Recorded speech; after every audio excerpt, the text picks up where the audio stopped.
ओं वागर्धाव्य संप्रोक्तो वागर्ध प्रतिपत्तये जगतः पितरो वंदे पार्वती परमेश्वरो श्री शिवशक्ति अर्धनारीश्वर स्वामिने नमो नमः।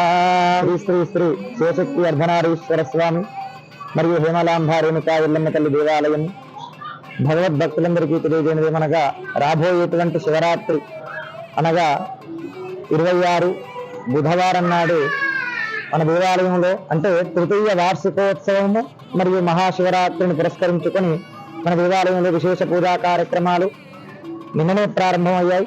మరి అందులో భాగంగానే శివరాత్రిని పురస్కరించుకొని 26వ తారీఖు నాడు ఉదయం 4 గంటలకు సుప్రభాత సేవతో ప్రారంభించి ఉదయం 6 నుంచి ప్రారంభించి సరిగ్గా 1 గంటల వరకు మన దేవాలయంలో విశేష అభిషేక కార్యక్రమాలు నిర్వహించడం జరుగుతుంది. అంటే భక్తులతో సామూహిక అభిషేకాలు, భక్తులు పాలు పంచామృతాలు మొదలగినటువంటి ద్రవ్యాలు తీసుకొచ్చినట్లయితే చక్కగా స్వామివారికి అమ్మవారికి ఇద్దరికి కూడా ఒకే సమయంలో అభిషేకము చేసేటువంటి అవకాశాన్ని కలిగించడం జరుగుతుంది. అలాగా ఉదయము విశేష అభిషేకాలచే కార్యక్రమాలు పూర్తయి సాయంకాలము యథావిధిగా 7 గంటలకి స్వామివారికి శ్రీ అర్ధనారీశ్వర స్వామివారి యొక్క కళ్యాణ మహోత్సవము అంగరంగ వైభవోపేతంగా జరగనుంది. అట్టి కళ్యాణానంతరము స్వామివారికి విశేషమైనటువంటి ఏకాంత సేవా కార్యక్రమాలు నిర్వహించడంతో సప్త మహాహారతి కార్యక్రమాలతో ఈ రోజు శివరాత్రి యొక్క పూజా కార్యక్రమాలు పూర్తవుతాయి.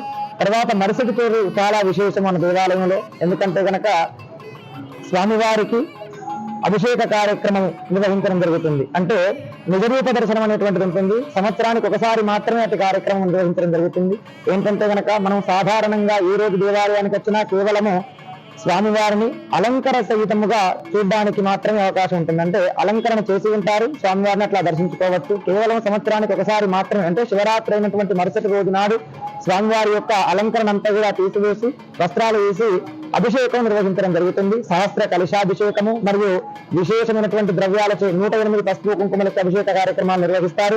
అప్పుడు మనం స్వామివారి యొక్క నిజరూప దర్శనాన్ని నిజంగా స్వామివారు ఎట్లా ఉంటారో అలా దర్శించుకునేటువంటి అవకాశం కలుగుతుంది.